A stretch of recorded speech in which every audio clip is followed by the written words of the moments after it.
Olá, oitavo ano, tudo bem com vocês?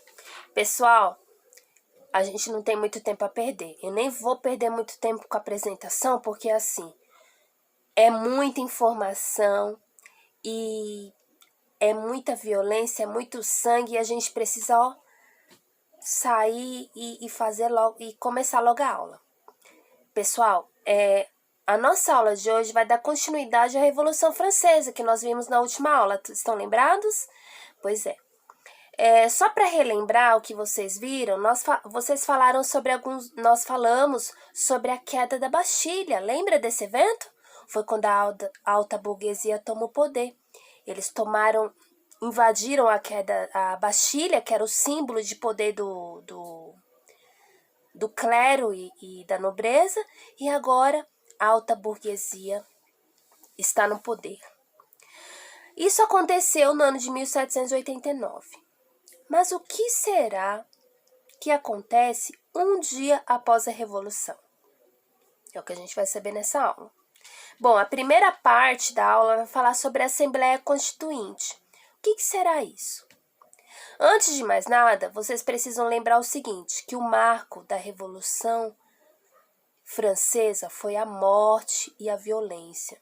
É sério, nesse período tinha muitas cabeças rolando lá pela França, tá certo? Bom, a Assembleia Constituinte era o quê? Foi uma assembleia na qual as pessoas, o primeiro e o segundo estado, tiveram que assinar documentos de que eles se comprometiam a aceitar todas as pautas determinadas pela alta burguesia. Sim. E, além do mais, eles começaram a pagar impostos. Porque lembra que antes era só o terceiro estado? Pois é, agora clero e burguesia também tem que pagar imposto. Diante disso, o que estava acontecendo? A alta burguesia estava lá escrevendo a Constituição, o clero e a nobreza se comprometeram nessa assembleia a aceitar todas as pautas determinadas pela alta burguesia. E eles tinham tanto medo, eles estavam tremendo na base. Eles estavam com tanto medo, mas com tanto medo, pessoal, que eles acabaram... Essa noite foi conhecida como a Noite do Grande Medo, de tanto medo que a nobreza sentiu, e o clero também. E sabe por que eles tinham medo? Lembra que eu falei que o marco foi morte e violência? Pois é, com tanta violência, com tanta morte, com tanta revolta, eles tinham medo de morrer também, né? Não é para menos. Antes da Constituição ficar pronta,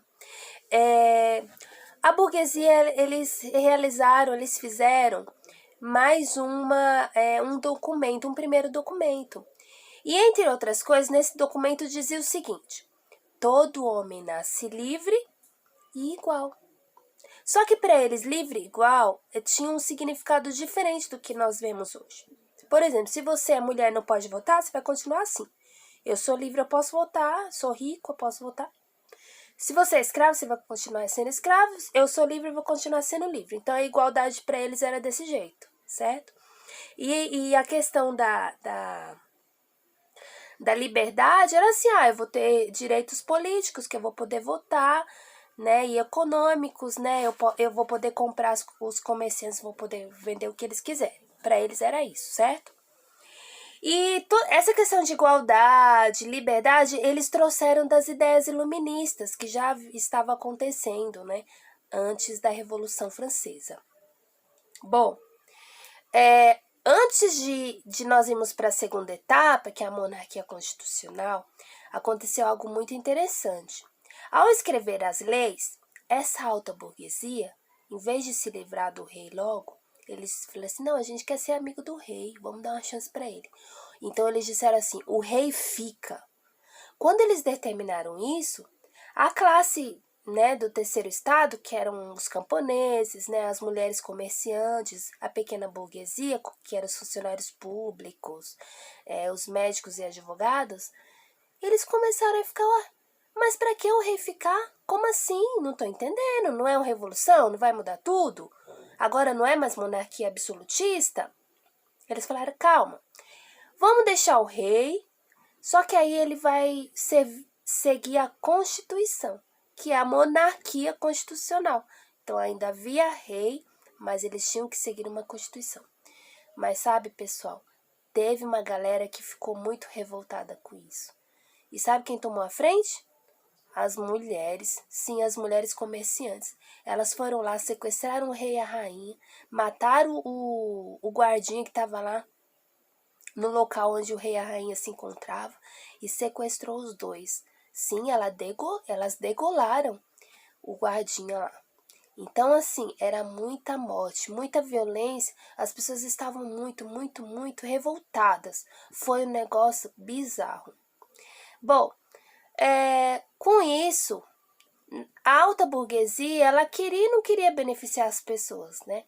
Na verdade, ela queria, assim, poder, né?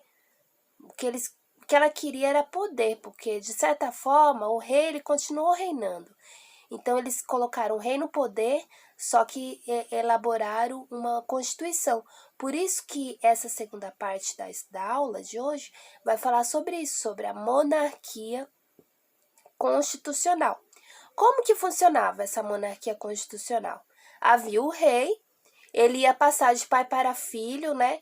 Toda a sua... ia continuar normalmente, né? O rei, depois que morresse, vinha o filho, e assim por diante. A diferença é que agora tinha uma constituição que ele tinha que respeitar e havia votação para os deputados. Então, eram eleitos deputados. Porém, não era todo mundo que votava. As pessoas que votavam eram as pessoas que tinham riquezas. Então, quem não tinha riqueza não podia votar. Mulher, pior. E escravo, menos ainda.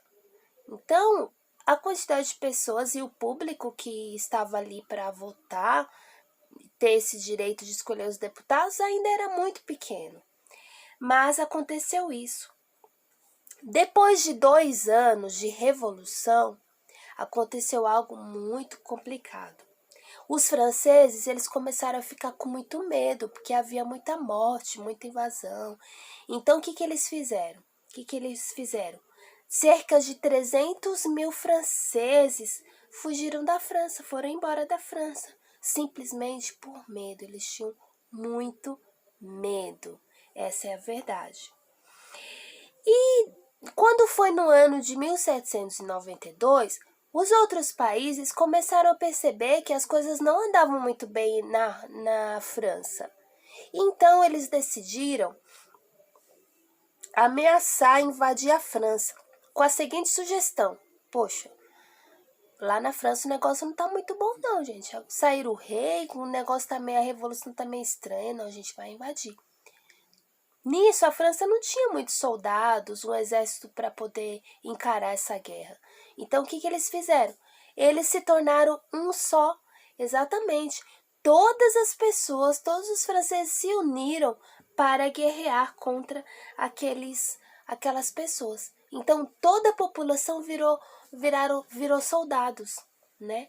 Isso chama-se guerra total. O país fez uma guerra total, né? Porque o país se comoveu de ver outros querendo atacá-los. E qual que era o slogan, né? Vamos dizer assim, dessa guerra? Os franceses, eles encaravam essa Revolução Francesa como se fosse a revolução do mundo. Não é mais a Revolução Francesa, é a revolução do mundo. Nós queremos transformar, nós queremos mudança no sistema. E nisso, eles começaram a se unir, né? Na intenção de guerrear contra aqueles países que viessem invadir a França. Mas assim, eles tinham tanto medo, as pessoas elas estavam assim, revestidas de tanto medo, que eles falavam assim: a gente tá aqui nessa rebeldia, mas vai que de repente os nobres, eles pegam e fogem, né? Eles estão presos, mas eles tinham que mesmo era morrer, porque senão eles vão matar a gente. Sabe, aquele tipo de pensamento. E aí, o que eles fizeram? Eles foram e mataram cerca de 800 nobres, mais de 800 nobres. E sabe como eles mataram? À mão mesmo. de tamanho medo que eles sentiam. Eles falavam, a gente tem que matar, porque senão eles vão nos matar. E assim aconteceu na época da Revolução Francesa, certo? Depois disso, a alta burguesia colocando o rei no poder, isso deixou os pequenos burgueses, os camponeses, muito revoltados. E tinha também uma classe que eram os radicais. Nisso eles começaram a pressionar a alta burguesia. Não, o que é isso? Vocês têm que fazer alguma coisa, a gente está na revolução. Cadê? O que vocês estão fazendo? Por que você colocou o rei no poder? Nós queremos tirar esse rei do poder. E eles pressionaram. A alta burguesia ficou, poxa, mas a gente gosta do rei, né? A gente não queria tirar o rei do poder. O que a gente faz agora? O pessoal está pressionando a gente. Então eles pegaram e resolveram e falaram assim, não, tá certo. Então a gente vai fazer uma nova... Não, vai ser outro sistema. Não vai ser mais monarquia constitucional. Vai ser república. Vocês pediram e nós vamos fazer a república. E aí, classe, nós vamos saber sobre a república e dentro desse período de Revolução Francesa na próxima aula. Esse assunto Revolução Francesa, ele é muito extenso, mas muito importante. Então, na próxima aula, nós vamos falar sobre essa última etapa, que é justamente o período que eles saíram de monarquia constitucional e se tornaram república. Olha só, pessoal, a Revolução Francesa já passou por várias etapas. A primeira delas, que é bem marcante, qual que é? Queda da Bastilha, tomada do poder pela alta burguesia. Depois disso, teve a Assembleia Constituinte, que foi quando os clérigos e os nobres assinaram as pautas de que se comprometeriam e aceitariam toda a proposta da alta burguesia. E o terceiro foi o quê? Monarquia constitucional, ou seja, o rei continuava no poder. Contudo, porém, apesar dele continuar no poder, ele tinha que seguir algumas regras. Essas foram as 3 etapas que nós já estudamos. E agora nós vamos para a 4ª etapa, na próxima aula, que vai falar sobre a República, que é um novo sistema governamental. Tá certo? Pessoal, eu espero que vocês tenham entendido. Foi uma aula rápida, porque eu não posso deixar que o vídeo fique muito pesado para vocês, mas se vocês tiverem dúvida, eu estou à disposição.